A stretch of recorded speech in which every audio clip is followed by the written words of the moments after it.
Good day, sport lovers, or welcome to the Digi's Words.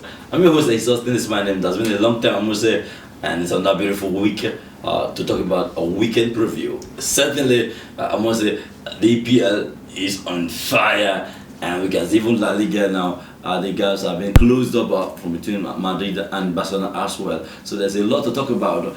Just definitely, we know that many teams know that before the December comes to an end, your position matters most when it comes to the second half of the season. Okay, right about now, I'm not alone in the studio as I have two amiable sport analysts with me. By my left, I have Mr. Marvel.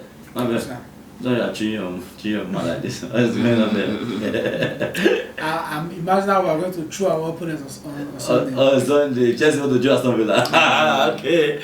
And by my right, I have Mr. Collins. Thank you very much. Good to have you. Good to have you. Okay. Alright, but now we're going to be diving in without wasting much time. So, without any further ado, let's dive in. We can preview.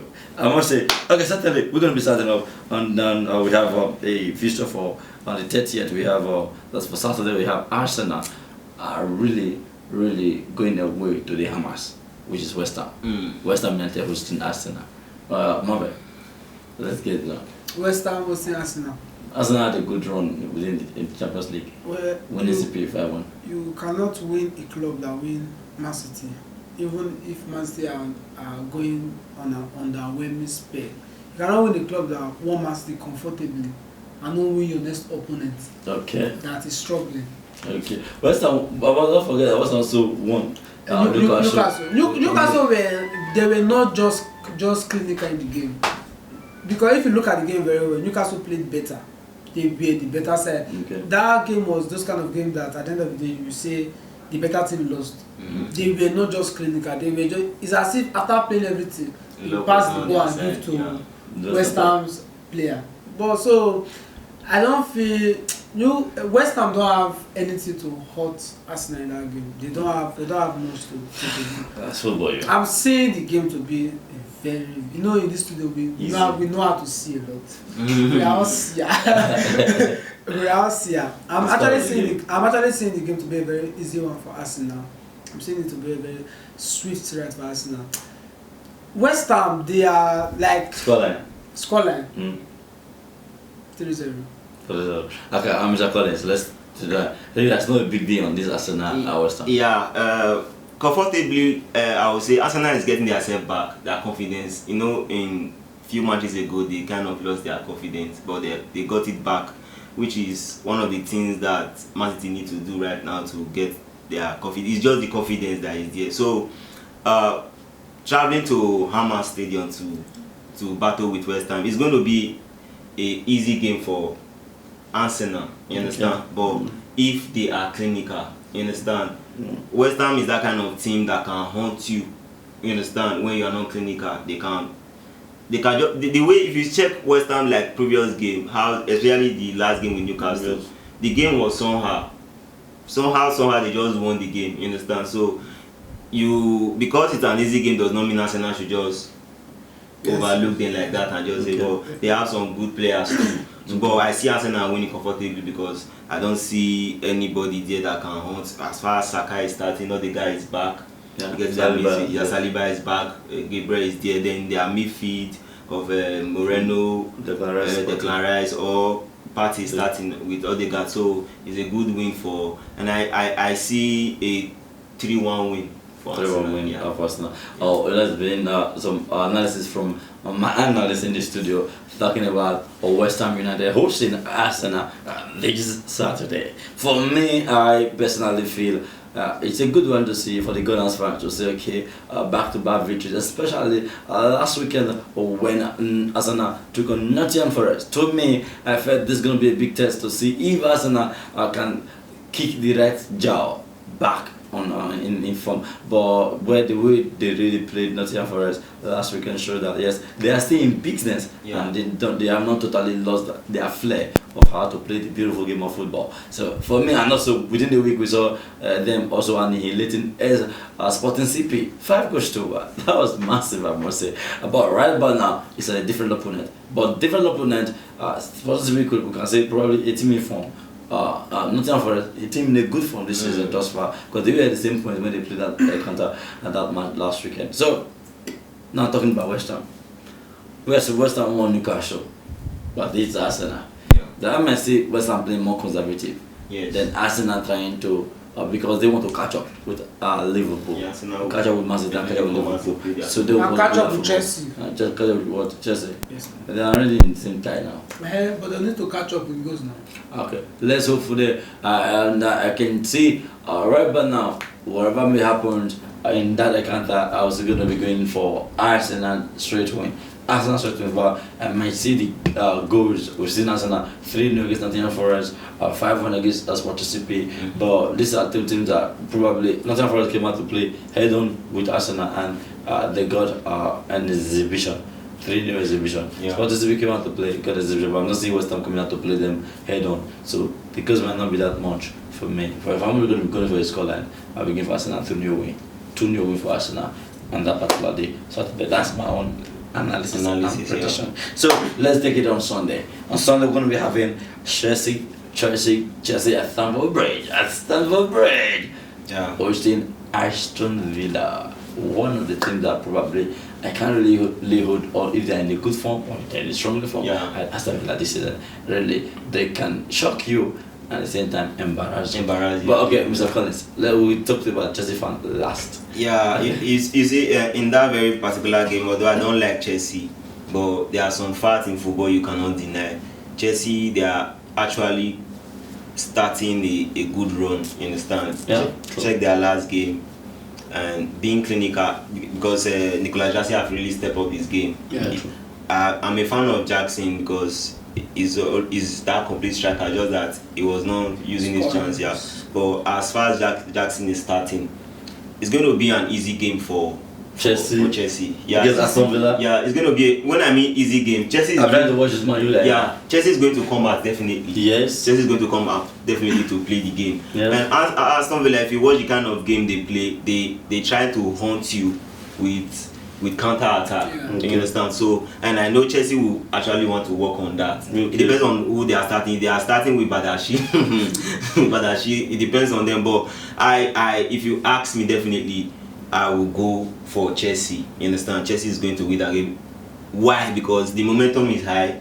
They know the people in their back is almost catching up with them. You understand? So they want to keep their place in top 3. So definitely that man is going to be a very exciting game to watch. But I see Chelsea winning 3-1. 3-1. Yeah, 3-1. A goal from Nicolas Jackson and Kopama. A goal from Nicolas Jackson. Definitely. You can count on me. Mr. Cole is talking about is our preview for Chelsea Aston Villa. I for one, I might be looking at something quite different here because Aston Villa have been struggling. I'm not saying Premier League they're struggling, but I think one of the things I've been on Emery's mind is to catch up with Chelsea. Win Chelsea and then you go on the equal point with Chelsea. After that, Chelsea currently in 22, Aston Villa in 19, and that is a very close score. You can have a better opportunity to play an opponent that you want to catch up with. Yes, this is the best opportunity. Just the way they are going to be playing Man City. Man City trying to catch up with Liverpool. They will be happy to play Liverpool, but I don't know if they're really happy to play Liverpool at this sense because of their form. But for Chelsea, Aston Villa, Stamford Bridge, it's not going to be anything for Chelsea, I must say. Yes, Chelsea had a good form. But Aston Villa is also knowing that because personally that's what I was expecting against Nottingham Forest and Arsenal last weekend. Yes. But I didn't see Nottingham Forest do that. But for Chelsea and Aston Villa, it's gonna be a tight one for me. It's gonna be a tight call. I'm looking at a very, very, very close score line, or probably a time match here. I'm looking at a time match here. I'm seeing Aston Chelsea getting just can't do the 3 point totally in Stamford Bridge. So they're going to be getting a point, and not going to be getting they're going to share the points. I'll wait for a 1-1 draw. I know Justify will never go for 1-1 draw. Justify, you can face your camera and tell us what you're looking at. Definitely. We would want to be optimistic about the game, but I feel there are a lot of factors to be considered in this Chelsea and Aston Villa style. The number one factor to be considered are the front 3. There are a lot of options in those positions. Yes. And it's as though we don't even know who to see in the next game. Yeah. As the game is going, we don't know who to see. You might see João Felix that we saw in the weekend. João Felix starting. We might just see Pedro starting. We might just see Sancho starting. Yeah. We might even see Madrid starting because the guy have actually been doing well in the conference game. Yeah. If Chelsea is playing a team that is more conservatively in their mindset, it has been difficult. We have seen Chelsea play against teams that want to sit back and not being able to break the defense. It has been easier for Chelsea playing teams that will come out and play football. At least they can create more chances. But I feel whoever we are going to start playing that game will determine if we can break their defense. Will determine if we can break their defense. So there are a lot of factors, and another factor is that Chelsea has been good playing in Stamford Bridge this season. Yeah. Who do you feel they should start? Who do you feel Chelsea should start the front three? I feel Chelsea should start somebody that you can play things that you cannot expect. Like Sancho or Felix. Okay. Yes, Sancho or Felix. On the right wing, Nkunku. On the right wing, Pedro Neto. Yes. I feel Madueke should be benched, even if it's for one game. He can come in from second half, but he should be benched. Personally, I feel it is for disciplinary measures. So that he should just feel that there's a competition for him. Because I'm seeing Madueke being so comfortable. It's not as if he's not a good player, but there's not any push. There's no push, there's no drive, there's no hunger.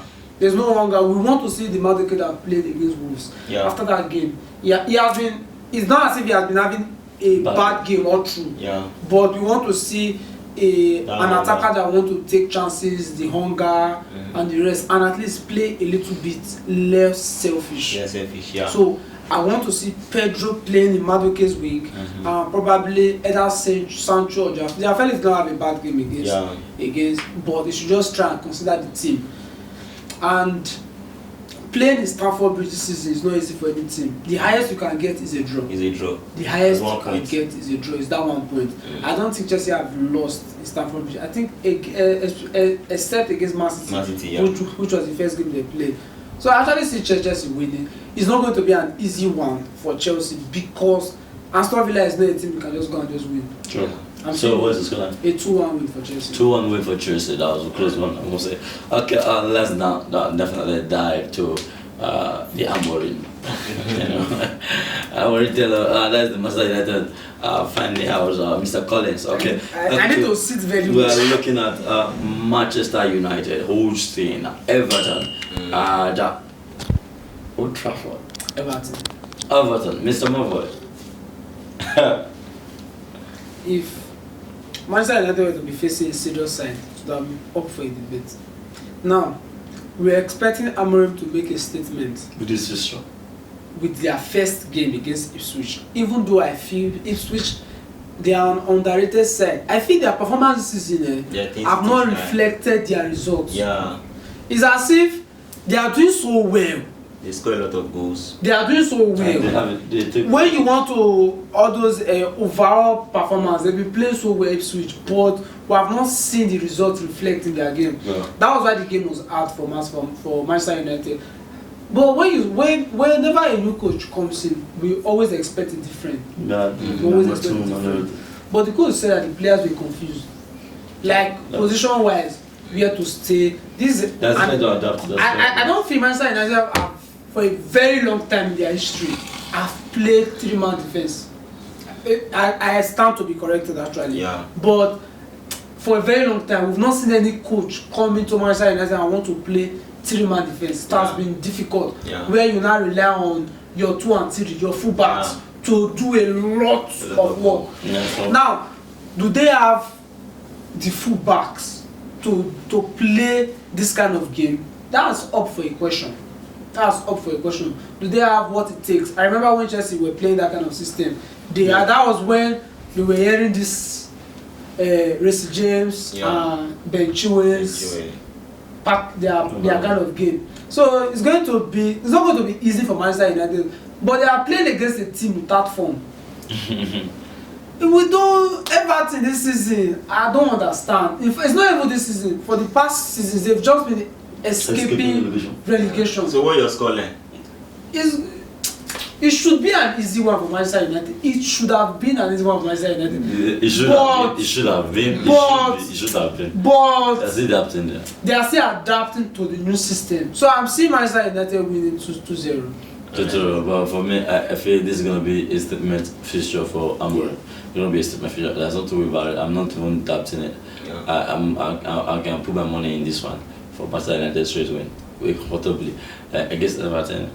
Because yes, Amorim must have understood one or two mistakes that happened against Ipswich. Yes, his team. He wanted his team to play the possession football, but they couldn't just hold on to it. He talked about confusion in positioning in their game, but this time I feel they're going to get it right. They're going to get it better, and going to be that moment where Amorim will make a major statement by beating Everton by 3-0. They are getting it better against the team that's not even serious. This is the best time. I feel this is the best time to play. No, this is even the best time. This is the match that I think Amorim really wants to make a huge statement, and I'm saying Manchester United winning 3-0, and I'm ready to go all off for that.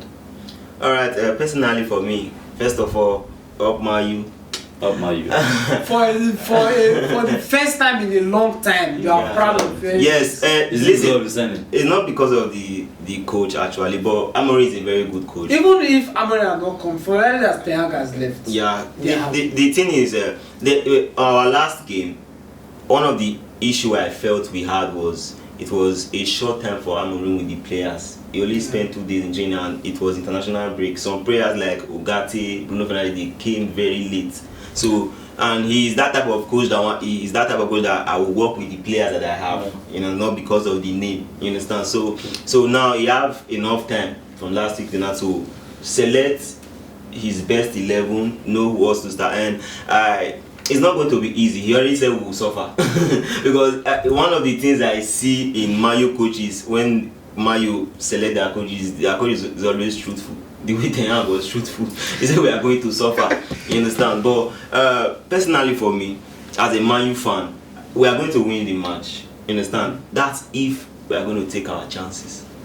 You understand? We are going to take our chances. Especially Garnacho. He's been waitful.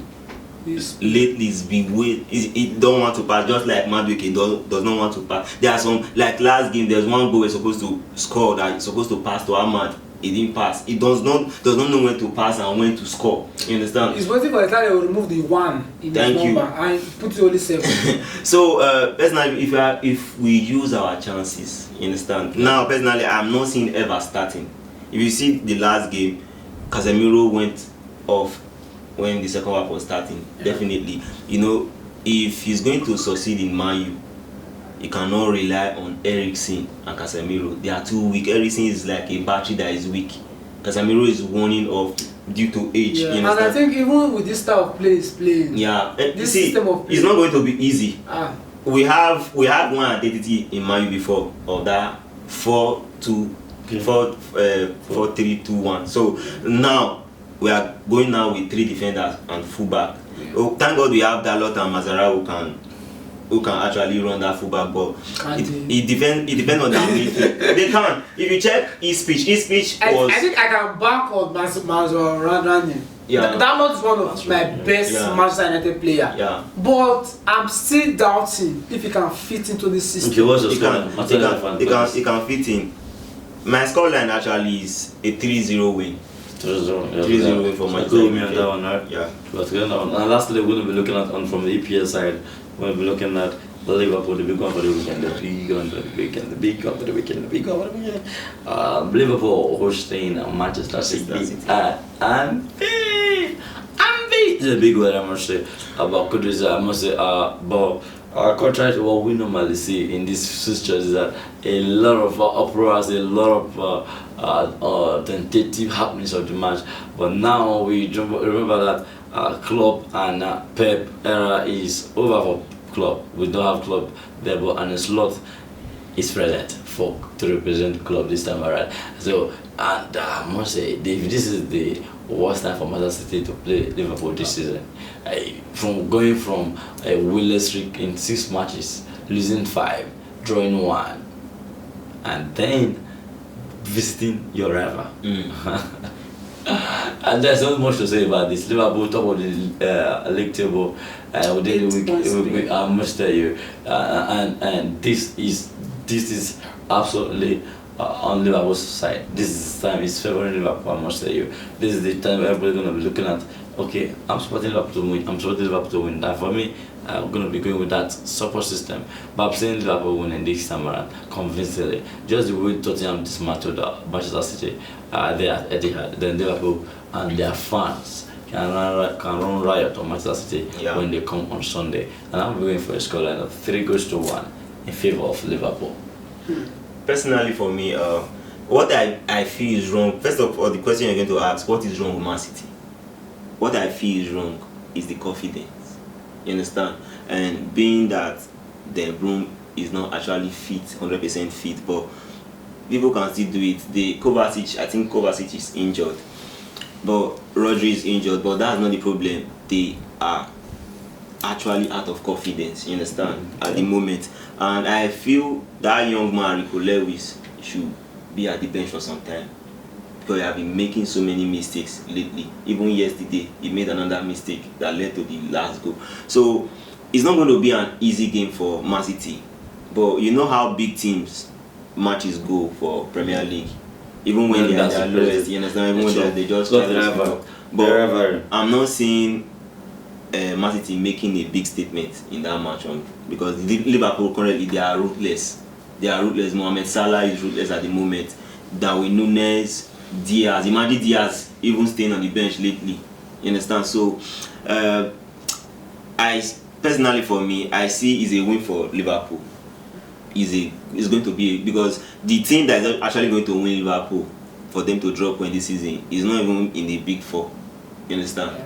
That's how Premier League is. It's always happening. But I see a 2-0 win for Liverpool. 2-0 win for Liverpool. It's difficult for me because I'm somebody that loves Pep. And after the game against Tottenham, I was like, I rooted for Man City to at least just tell us that it's not over yet for them. And they were dismantled. Just as we always say, it was like an exhibition. Yeah, true. It was like the goals were just coming and coming. Yeah. And we expected something to actually happen in the Champions League. How can the Man City that we have known, even Man City before Pep, will not even go down after having a 3-0 lead? Yeah. You now end that game drawing it from 70-something minutes. If there was 10 yesterday, they would have even won. They would have even won the game. Yeah. They would have even won the game. And who are we talking about? We're not talking about a Liverpool side, a Madrid side, a Barcelona side, a Bayern Munich side. Feyenoord. We're talking about Feyenoord. Feyenoord. So you pronounce the name safe.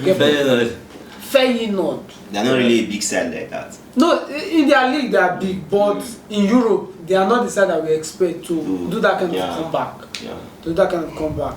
But notwithstanding, just as you have said, this is a big match. You know, whether Man U is in form, Chelsea is in form, whenever they meet, they will draw. Yeah. Or with 1 goal difference win. Yeah. That's always been like that. Yeah. That's a big thing for me. No matter the form. I'm seeing this game to be something like that. I don't feel. It's a draw. It's a draw. I've seen a draw in this match. Okay, thank you so much for that. A draw, what's calling? 1-1 draw. Yeah, 1 draw. Any draw, if I say draw, but for the sake of giving out a scoreline, I would say it's a 1-1 draw. Okay, thank you so much. That's been nice talking with you, Mr. Collins. Thank you very much. In case you just joining is still DG Sport. I'm your host, Aston. My name. Alright, let's look at the 2 major things there in La Liga, talking about Barcelona and Argentina, Real Madrid. Looking at Barcelona already in 34 points and Madrid in 30 with 1 game to spare. Okay, let's look at Barcelona going to be hosting Las Palmas. Barcelona, Las Palmas.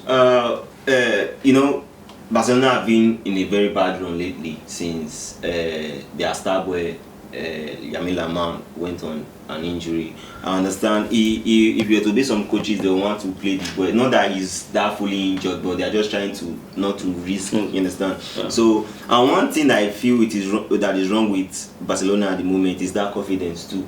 And they have so many young players. Like one of their defenders, Gerard Martin. That boy is not a player I feel should be starting for Barcelona. That's why you miss Arujo. You understand? Kobasi is good, but that was one of the issues. But I see them winning this match against Las Palmas, because Las Palmas, they have been down for a very long time, trying to pick themselves up, and they are not even in the standard of Barcelona at all. So because the coach announced in few days ago in their conference room and said Yamal might be at the bench. But whether Yamal there or not, I see Barcelona winning comfortably. Okay. They are making the statement back. Okay. If anything is going to bring down Barcelona, it's not Las Palmas. It's a 4-0 win for Barcelona. 4-0 for Barcelona. Yes, comfortably. Okay. Mr. Maverick, we're going to look at that. Real Madrid hosting Getafe. Real Madrid hosting on Getafe. Getafe. I feel in their last game, Mbappe scored. Yeah. Playing from his best week. And now Vinicius is injured.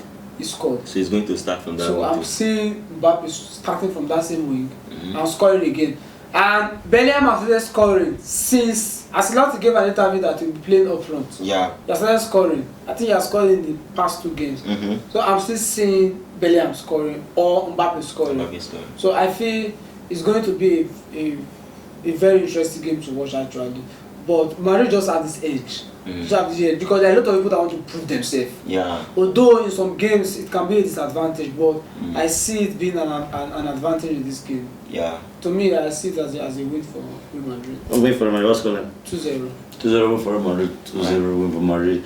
And Barcelona 4-0 from Collins. Yeah. It has been nice talking sports with you both. Thank you, Mr. Collins and Mr. Marvel. I must say, we're talking about predictions, we're talking about preview, this is our analysis from the studio, from Digital Studio. Yeah. Please, for those that stakes, please stake with the amount you are willing to lose. Stake wisely, I must say. I remember your host, Aston. It's my name. Until we come again your way. Please remember, it's still Digital Sport telling you, you are limitless.